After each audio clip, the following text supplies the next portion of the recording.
Meus irmãos, a paz do Senhor Jesus para todos. Estamos de volta para mais uma lição da Escola Bíblica Dominical. Hoje nós estaremos refletindo sobre a justiça de Deus, que é a lição de número 8, tá bom? Mais um dos atributos comunicáveis. Claro que a justiça de Deus é perfeita e a nossa é falha. Nós vamos falar sobre isso. Se você por acaso gostar do vídeo, gostar da lição de hoje, dê o seu like como confirmação, tá bom? Se você ainda não for inscrito no nosso canal, eu convido você a se inscrever e seja muito bem-vindo, tá bom? Deus abençoe a todos, você que é inscrito também já no nosso canal, que tem nos acompanhado semanalmente.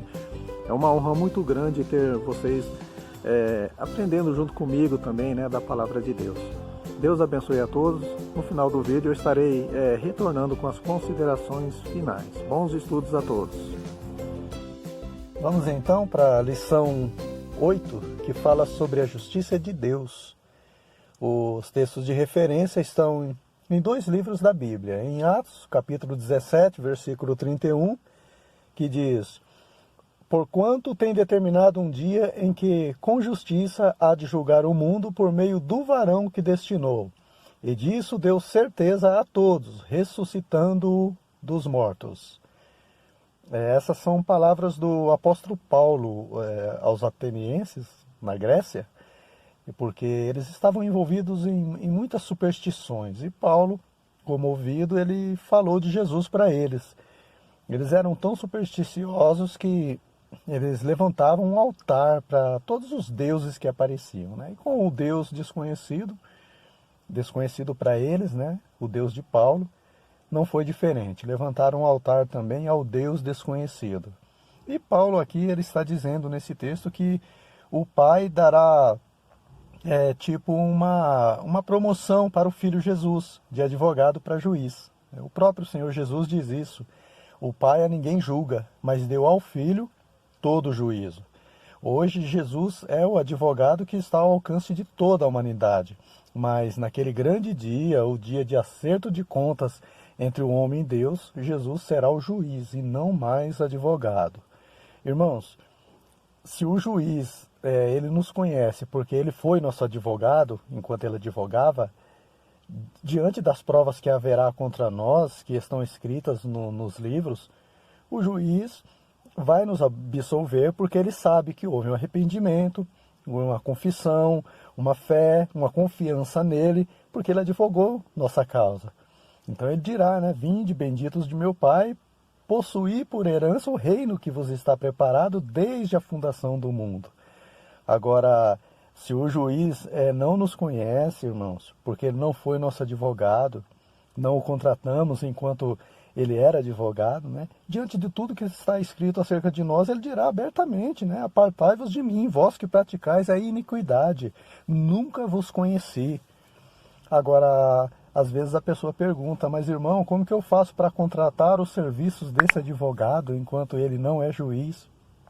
O próximo texto de referência da lição, ele vai dizer isso, né? Está lá na carta de Paulo aos Romanos, capítulo 3, versículo 21 ao 23, e o versículo 26 também. Olha o que diz: "Mas agora se manifestou sem a lei a justiça de Deus, tendo o testemunho da lei e dos profetas.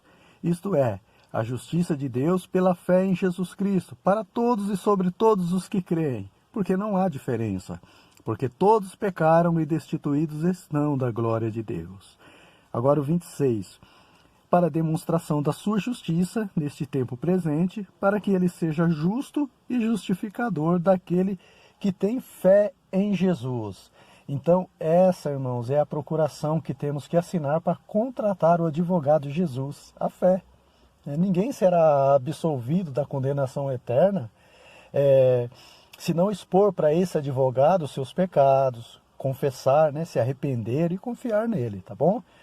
O texto áureo dessa lição é o versículo 14 do Salmo 89, que diz assim: "Justiça e juízo são a base do seu trono, misericórdia e verdade vão adiante do teu rosto." Então nós vamos falar sobre isso lá no subtópico 2.1, tá bom?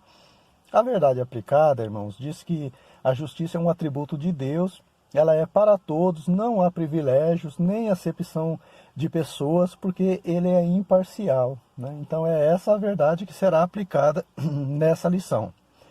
Irmãos, diante dos juízes desta terra, muitas coisas podem influenciar no veredito, né? Na decisão final de um julgamento, né? Dependendo de quem está sendo julgado e de quem está julgando. Nós vimos muito isso acontecer.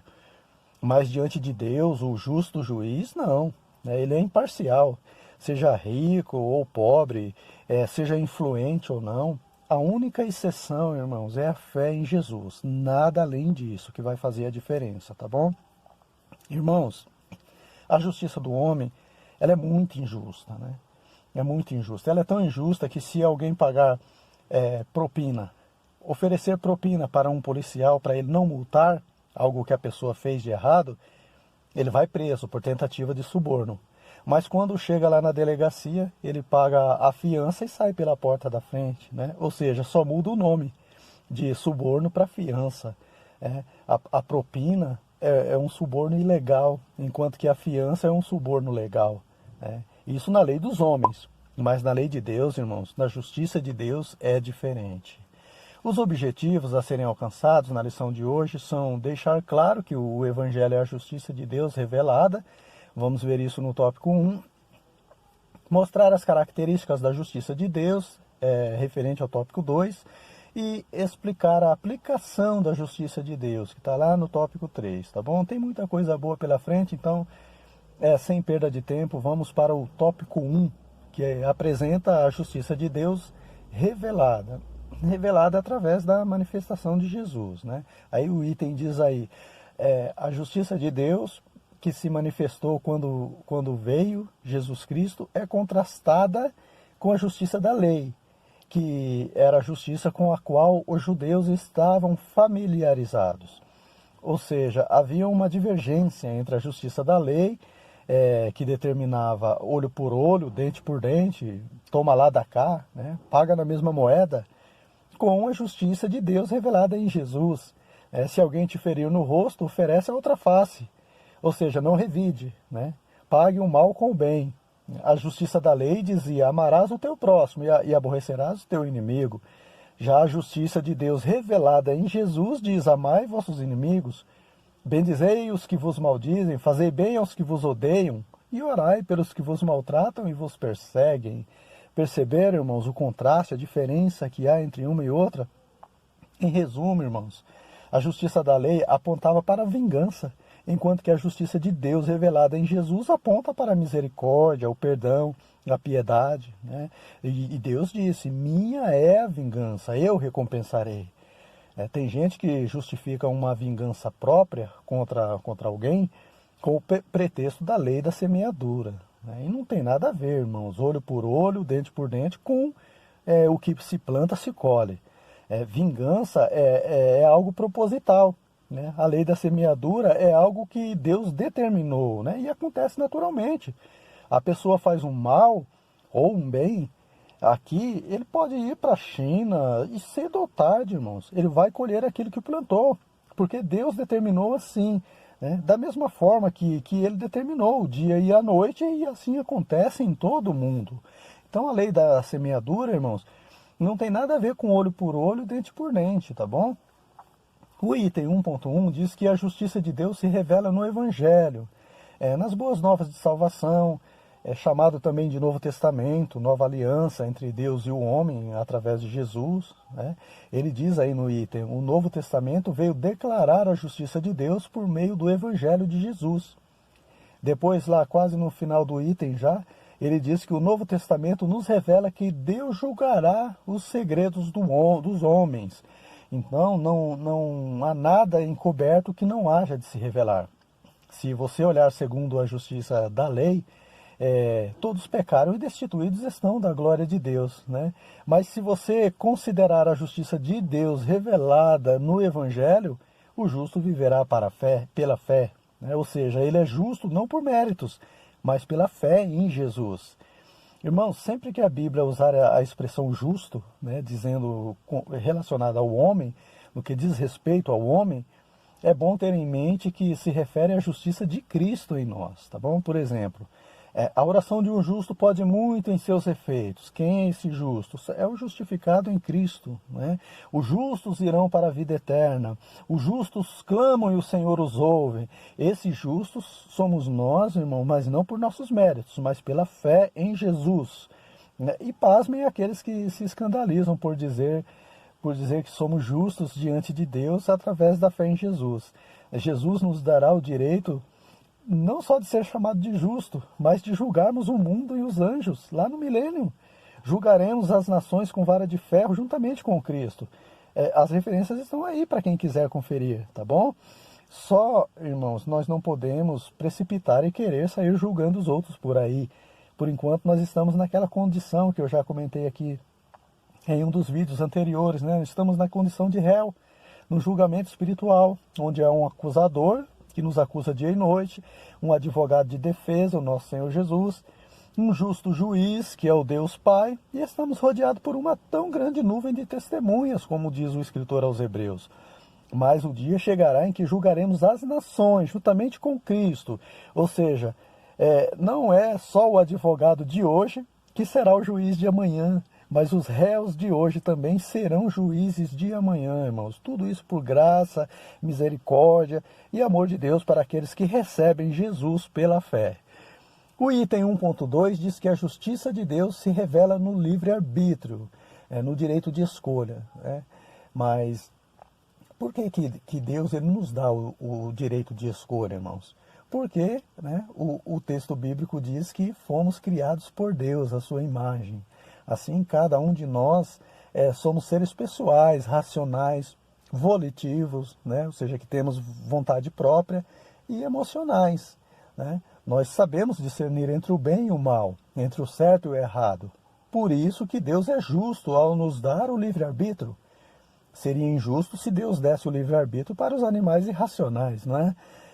Deus, irmãos, ele deu esse livre-arbítrio para Adão lá no Éden. Não coma do fruto da árvore que está no meio do jardim. Se comer, morrerás. Certamente morrerás.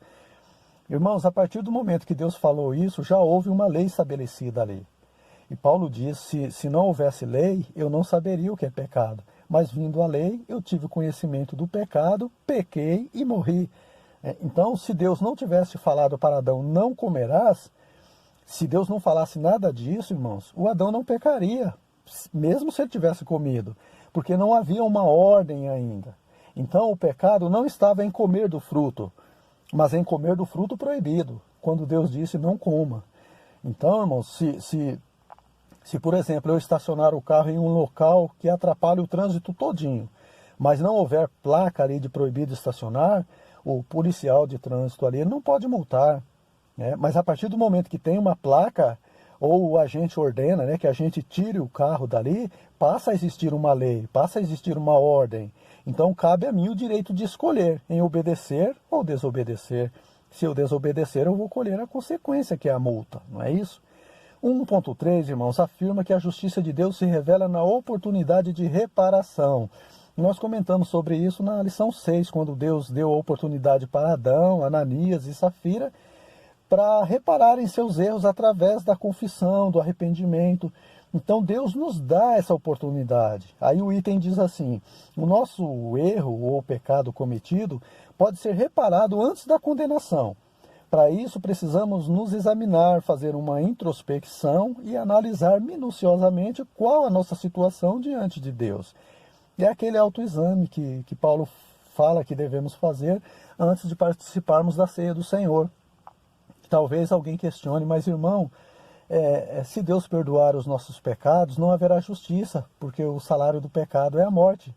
Sim, mas o dom gratuito de Deus é a vida eterna em Cristo Jesus. Então, humanamente falando, não tem como ser justo se usarmos de misericórdia. Mas, para o Deus do impossível, tem como ser justo e misericordioso ao mesmo tempo. Ou seja, ser misericordioso sem deixar de ser justo. E ele faz isso ao enviar o seu Filho unigênito para pagar o preço pelos nossos pecados.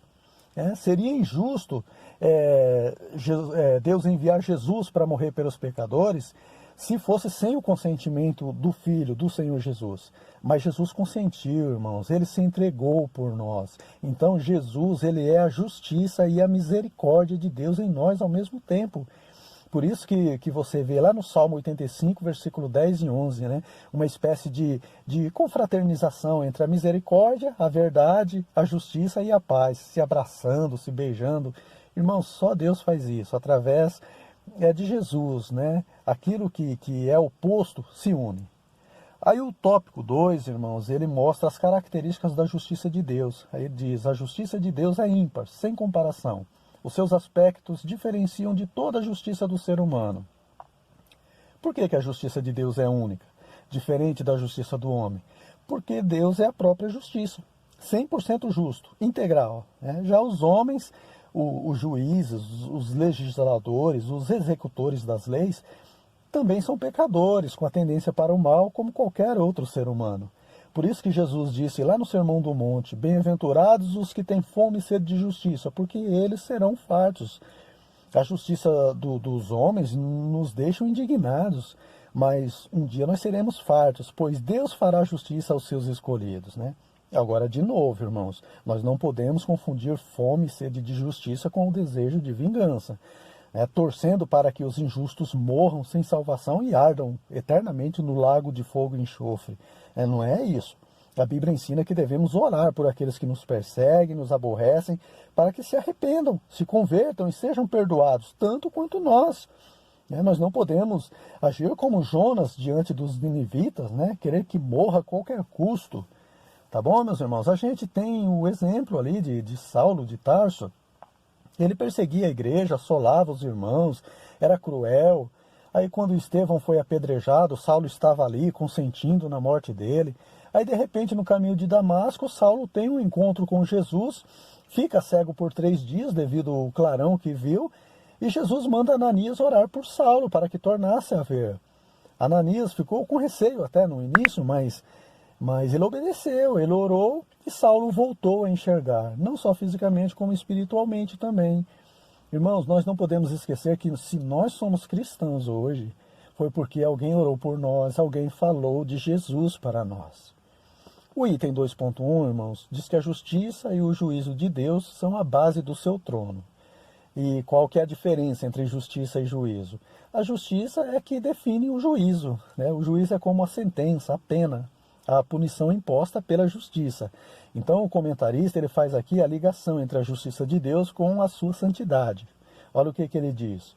Por ser santo, Deus só pode ser justo. Nele não há injustiças. E sua santidade é a causa de sua justiça. Irmãos, todos os atributos de Deus estão ligados entre si. A justiça com a santidade, com a misericórdia, com o amor. Porque Deus é pleno em todos eles, né? Não tem como alguém ser santo e ser injusto. Depois o comentarista ele aborda novamente a questão do livre-arbítrio, né, em que contrasta, bate de frente com a ideia da predestinação que alguns ensinam. Nós vimos que Deus dá o direito de escolha ao homem entre a vida e a morte, mas alguns alegam que o homem não tem esse direito de escolha. Deus é quem escolhe, quem se salva e quem se perde, segundo essas pessoas. Aí o comentarista, o pastor Valdir Alves, ele questiona qual a explicação plausível na escolha e qual o critério adotado se Deus predeterminasse alguns para morar no céu e outros no inferno. Irmãos, claro que Deus não deve satisfação para ninguém, né? Mas não faz sentido isso. Entregar seu único filho para morrer por alguns apenas, né? Que Deus escolheu. Não que as pessoas tiveram o direito de escolher. Não faz sentido, né? O que acontece, irmãos, é que essas pessoas confundem a onisciência de Deus com a presciência, né? A ciência antecipada de tudo que vai acontecer. Confunde tudo isso com predestinação. A onisciência de Deus é uma coisa, a predestinação é outra. É quando Paulo fala lá em Romanos, capítulo 8, versículo 30, que Deus nos predestinou, é porque Deus já tem ciência de quem vai se salvar ou não. É por escolha do próprio homem. Deus não interfere.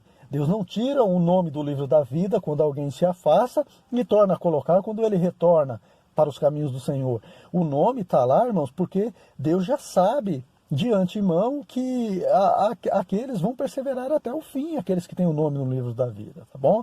Desde o ventre, irmãos, Deus já chama aqueles que haviam de se salvar, porque Deus já conhece, desde o ventre, como Jeremias.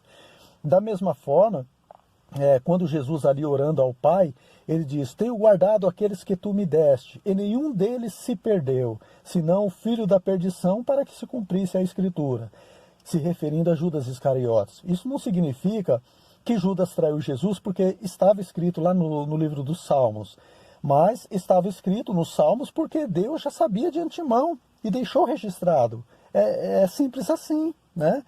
Irmãos, quando Jesus fala sobre um compromisso sério com ele, comer a sua carne, beber o seu sangue para ter a vida eterna, a Bíblia diz que muitos dos discípulos se afastaram, né? Então Jesus, ele diz para os apóstolos: vocês querem ir também?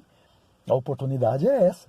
Aí é onde Pedro responde: para onde iremos nós? Tu tens a palavra de vida eterna. Então Jesus deu o direito de escolha para aqueles que não se perderam também. E eles escolheram ficar com Jesus, tá bom? Então, irmãos, esse negócio de predestinação aí, a pessoa precisa refletir melhor sobre isso. Como que fica 1 Timóteo capítulo 2, versículo 4, que diz que Deus quer que todos se salvem e venham ao conhecimento da verdade. Como que fica 2 Pedro capítulo 3, versículo 9, que diz que Deus é longânimo, é paciente, não querendo que alguns se percam, senão que todos venham a arrepender-se. Como que fica João 3,16, que diz que Deus amou toda a humanidade, que deu seu Filho unigênito, para que todos aqueles que nele creem não pereçam, mas tenham a vida eterna. Bom, vamos prosseguir, né, irmãos? O item 2.2 diz que a justiça de Deus é perfeita, né? Ele não é somente justo, está aí no item, né, mas a própria justiça, sem sombra de variação, sem jeitinho brasileiro, sem atalhos, né? E muitos vão cair do cavalo, né, como dizem aí fora, porque vão viver desordenadamente, achando que por Deus ser misericordioso, por Deus ser amor, vai passar um pano, né, nos seus pecados, vai dar o jeitinho brasileiro e irá perdoar-lhes. Só que não. Só que não. Jesus disse: muitos me dirão naquele dia: Senhor, em teu nome nós expulsamos demônio, operamos maravilha. É como se a pessoa estivesse dizendo para Jesus: quebra o galho, Senhor, quebra o galho, né? Passa um pano aí. Jesus vai dizer abertamente: irmãos, apartai-vos de mim, vós que praticais a iniquidade. Deus é justo, irmãos, Deus é justo. Hoje é o dia de alcançar a misericórdia do Senhor. Paulo disse aos Gálatas, né, que aquele que começou no espírito, mas terminou na carne, jogou por terra, jogou pelo ralo tudo o que fez anteriormente, porque não perseverou até o fim. Jesus disse que aquele que perseverar até o fim, esse será salvo. Se você trocar 6 por meia dúzia aí, Jesus está dizendo que aquele que não perseverar até o fim não será salvo. E quando Jesus diz para aquela igreja exemplar, né, não vou dizer igreja modelo, porque o nosso modelo é Jesus, mas a igreja exemplar, Filadélfia, guarda o que tens para que ninguém tome a tua coroa, ele está dizendo que é possível perder a coroa da vida, né? O 2.3 diz que a justiça de Deus é definitiva. Aí ele diz: Deus não pode voltar nas suas decisões de justiça, ele não é volúvel nem mutável. Então, Deus não volta atrás nas suas decisões, ele não oscila, não cocheia entre dois pensamentos e também não suporta oscilações, né? Para a igreja de Laodiceia, que era uma igreja morna, e morno, irmãos, é a mistura de uma hora estar quente e outra hora estar frio, aí vai ficar morno, né? Então estava oscilando aquela igreja. Aí Jesus disse que ia vomitá-la. Paulo diz também: sejam firmes e constantes. Jesus também disse, né, seja o vosso falar sim, sim, não, não. O que passa disso é de procedência maligna. Então, irmãos, quando Deus julga, ele é definitivo o julgamento dele, tá bom? Quando lá em Números, né, capítulo 23, versículo 19, diz que Deus não é filho do homem para que se arrependa. Depois lá em Gênesis, capítulo 6, versículo 6, diz que Deus se arrependeu de ter feito o homem. Não se trata de contradição ou oscilação de Deus, né? O que acontece é que o Antigo Testamento foi escrito no hebraico. E no hebraico, essa palavra arrepender é descrita de duas formas, significados diferentes. Quando Deus diz que se arrependeu de ter feito o homem, a palavra ali é nahan, né? Que é um sentimento de pesar, de tristeza. Claro que não está ao nosso alcance saber que tipo de tristeza, né? Não é o mesmo tipo de tristeza que o ser humano sente, né? Mas enfim, foi esse o significado, esse tipo de arrependimento de Deus. Mas foi nesse sentido que Deus disse que se arrependeu de ter feito o homem e tendo que destruir a humanidade que criou, destruir ali naquelas águas do dilúvio. E quando Moisés, irmãos, diz que Deus não é filho do homem para que se arrependa, a palavra arrependa já é descrita como shub, e está relacionada ao arrependimento humano, né, de mudar de opinião, de voltar atrás. Então, nesse sentido, Deus não se arrepende. É nesse sentido que a justiça de Deus é definitiva. Eu acredito que ficou claro, né? Qualquer dúvida, se os irmãos não entenderam, é só deixar aí nos comentários, tá bom? Vamos prosseguir então. O tópico 3 vai abordar a aplicação da justiça de Deus, que é imparcial. Deus não tem prazer na condenação da humanidade, mas a iniquidade afasta o homem de Deus, né? E a justiça de Deus, irmãos, não falha, como diz aí o item. Por ele ser justo, né? Ele sendo justo, ele condena. Né? E a misericórdia, onde fica?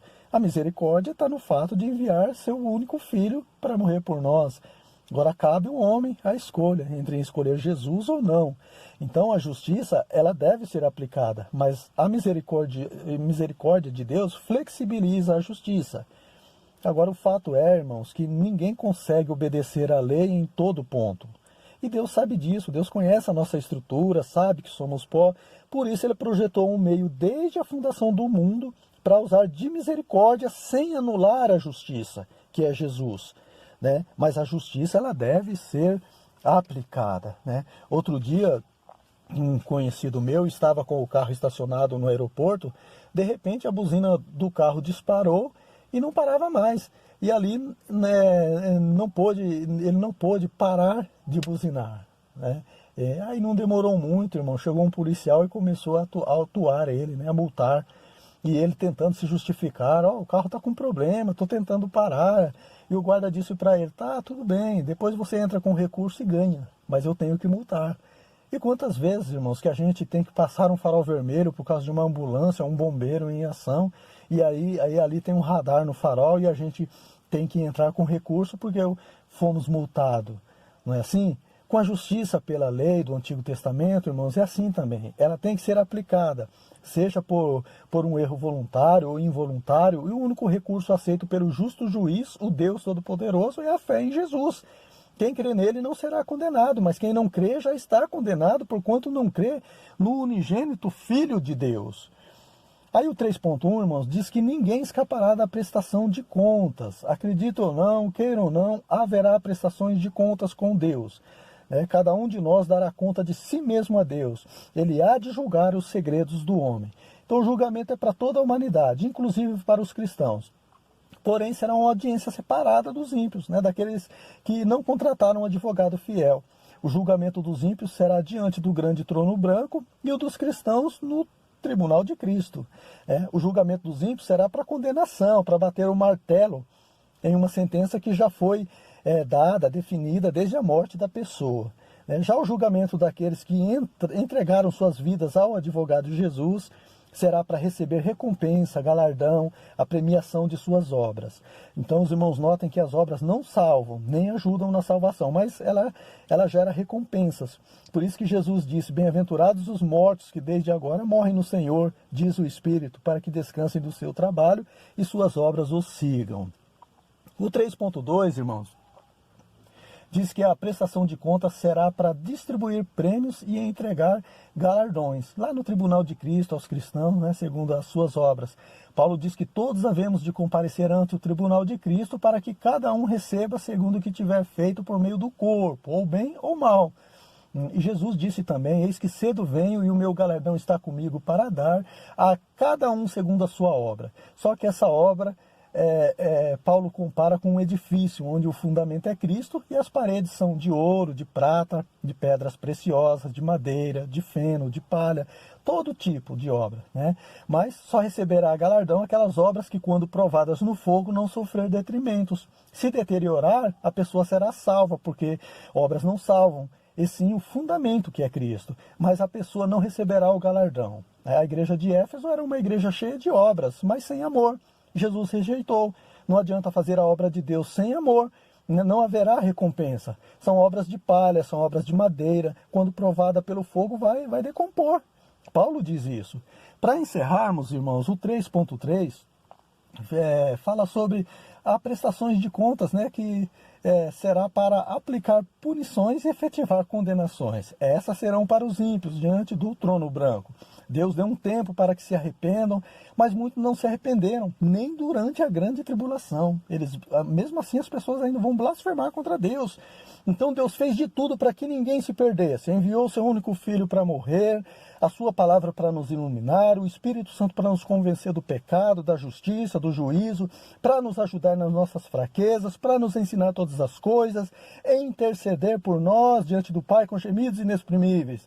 Por isso que ninguém será justificado diante dele, senão pela fé em Cristo. Percebe, irmãos? Não é sorteio, não é por escolha de Deus, não é a dedo, como alguns ensinam, mas a escolha é de cada um de nós, depende unicamente de nós. Deus disse, os céus e a terra tomo hoje por testemunhas contra ti, que te tenho proposto a vida e a morte, a bênção e a maldição. Escolhei, pois, a vida, para que vivas tu e a tua semente. A escolha é nossa. Amém, meus irmãos? Chegamos ao final de mais uma lição. Eu espero ter contribuído com a edificação espiritual de cada um dos irmãos. Se você gostou da lição de hoje, não se esqueça de deixar o seu like e de se inscrever no nosso canal, tá bom? Eu peço que você, mais uma vez, divulgue esse trabalho, comente também, tá? Dê sugestões, dê sua opinião, críticas também, né? Claro que críticas construtivas, né? Que venham para somar.